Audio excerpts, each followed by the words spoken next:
Welcome to This Explainer. Today, we're looking at a truly incredible planet-spanning story. We're going to explore the core theme of exactly how our ancient ancestors managed to completely conquer the globe. It's a story of absolute endurance, sheer genius, and just this relentless forward momentum. I want you to think about your morning commute for just a second. You probably got into your car, turned a key, pressed a pedal, and suddenly you're moving 40 miles an hour without using a single muscle. It's safe, it's routine. But 100,000 years ago, that exact same distance would have taken 2 full days of walking barefoot through territory that could literally kill you. There were no roads, no paths, no signs telling you what was coming up next. Getting anywhere meant risking absolutely everything, and you had nothing to carry you there except your own 2 feet. Section 1. Built to never stop. The biological baseline. Okay, let's really dive into this. For roughly 300,000 years, every single journey a human being ever took happened at walking speed. That one severe limitation shaped absolutely everything about how we lived, what we ate, who we connected with, and how much of the world we ever got to see. Let's look at the biological tech we were working with to overcome that. We aren't fast. A cheetah hits 70 miles per hour, a horse sustains 30. We top out at maybe 15, and honestly, that's only for a few seconds. But speed was never the point. Our bodies are perfectly engineered for relentless endurance. Just notice how your feet have arches that act as literal springs. Your Achilles tendon stores and releases energy with every single step, so your muscles don't have to carry the full load. You have a ligament running right up the back of your neck to keep your head perfectly stable while your body is moving. And crucially, you've got about 2 million sweat glands cooling you down, while literally every other large mammal on the savanna overheats and has to stop. So you're not built to be fast. You are built to never, ever stop. And this incredible biological baseline was established a very, very long time ago.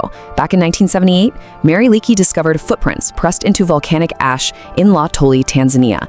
They date back 3.6 million years. It's the oldest evidence of bipedal walking we've ever found. 2 individuals walking upright, right side by side. What's truly haunting and honestly amazing is that those footprints look almost exactly like yours. If you stepped in that exact same ash today, the impression would be nearly identical. For millions of years, upright walking was our only transportation technology, and yet it was enough to take us farther than any other species on Earth. Starting roughly 70,000 years ago, humans began this massive journey out of Africa. Now, this wasn't some rapid, panicked march. It was a deliberate generational push, covering roughly 15,000 miles.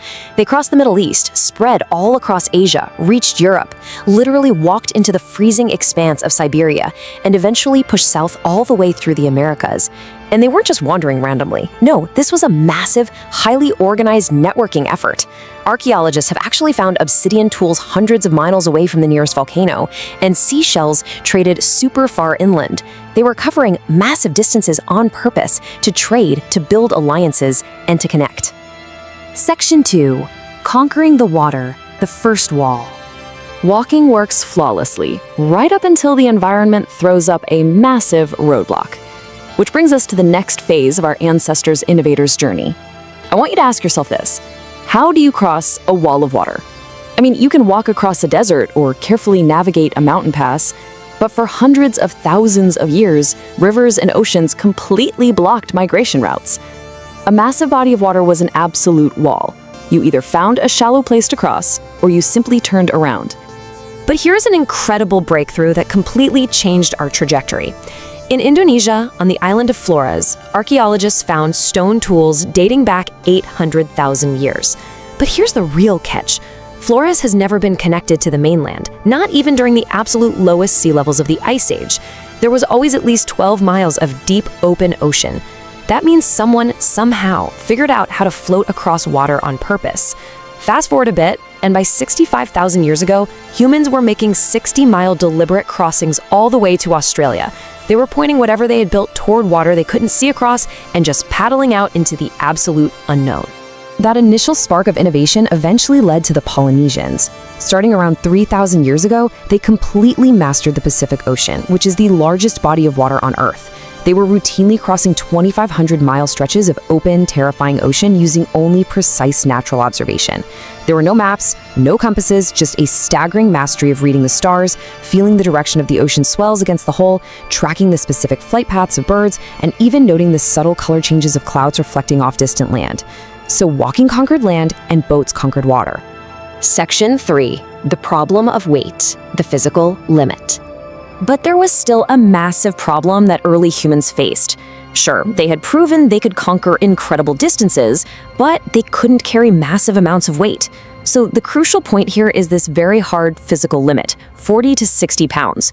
You can walk 20 miles in a day, sure, but you absolutely cannot walk 20 miles carrying a 200-pound animal you just hunted, or a massive load of building supplies. For most of human history, the true limit on transportation wasn't actually distance, it was weight. The human body simply breaks down under a load heavier than 60 pounds. And the solution they came up with? It was pure genius. Enter the travois. It's wonderfully simple. You just take 2 long poles, tie them together in a V-shape, and put a platform slung right between them. You drag the narrow end, and the wide end spreads all that heavy weight out entirely across the ground. Instantly, one person could move 100 pounds or more without completely breaking their back. Now, because it was made of biodegradable wood and leather, almost none of them survived in the archaeological record for us to put in museums, but it was an incredibly vital invention that literally kept early human camps moving. Section 4. Harnessing animal power, the speed multiplier. So we'd solved the weight problem with drag frames. But what if we just didn't have to pull the weight ourselves at all? Early humans were about to completely transform transportation by partnering with other species.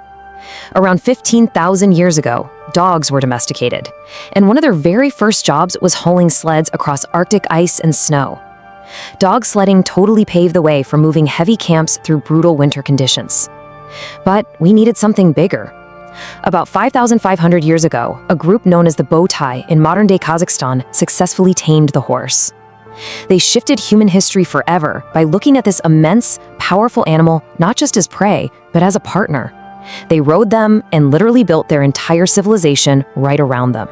And this brilliantly illustrates what happened when we harnessed that power. For 300,000 years, our absolute maximum travel speed was about 4 miles an hour. With the horse, humans could suddenly hit 30 miles an hour. In a single generation, the world got 8 times smaller. Messages moved faster, trade stretched radically further, and armies could reach their targets before the enemy even knew they were coming. The biological speed barrier we were stuck with for millennia was completely and utterly shattered. Section 5. The wheel comes last, the final puzzle piece. All right, we're arriving at what might be the actual climax of our explainer. Get ready for a massive, truly counterintuitive plot twist in human history. There is a deeply bizarre chronology to human technological progress. We always kind of assume the wheel was the very first thing ancient humans figured out, right up there with fire or stone tools. Actually, scratch that. It wasn't. Humans had built boats tens of thousands of years ago. They had tamed wild horses. They had crossed literally every ocean on Earth long before anyone invented the wheel. The oldest known wheel, found in the swamps of Slovenia, is only roughly 5,200 years old, and it didn't even start as transportation. It was literally just a spinning pottery disc that someone, much later on, eventually thought to turn on its side. Those first wheels were solid, heavy chunks of wood that were constantly cracking and getting stuck in the mud. Honestly, early on, a horse without a cart was way faster than a horse dragging one of those things around. But around 2000 BC, spoked wheels were invented. They were lighter, vastly stronger, and much, much faster. And when you combine that innovation with paved roads, which first appeared in the city of Ur around 4000 BC, humans finally created real, reliable transportation systems. That magical combination of the wheel, the horse, and the road enabled massive empires, explosive trade networks, and eventually modern civilization as we know it today. Section 6. The modern commute, the invisible journey. Which brings our entire story full circle, right back to you and me today. We sit in these climate-controlled metal boxes doing 70 miles an hour on a perfectly paved road, and we call it a mundane commute. We fly 3,000 miles across an ocean in 6 hours. And let's be honest, we get genuinely annoyed if the airplane Wi-Fi starts buffering. We roll our eyes if an app takes 5 minutes to summon a car instead of 4. Contrast that modern entitlement with the ancestral reality. Walking barefoot for 15,000 miles across hostile, unknown continents, braving deadly predators just to reach places they'd never even seen. We've solved the problem of distance so perfectly and so completely that we actually forgot it ever existed. But our ancestors went anyway. They did it because they had to, because staying still meant dying. Every massive highway, every bustling airport, every single set of train tracks spanning this planet, exists today simply because 300,000 years ago, someone looked at the distant horizon and just started walking. What limits are we blindly accepting today that our descendants will look back on and completely marvel at?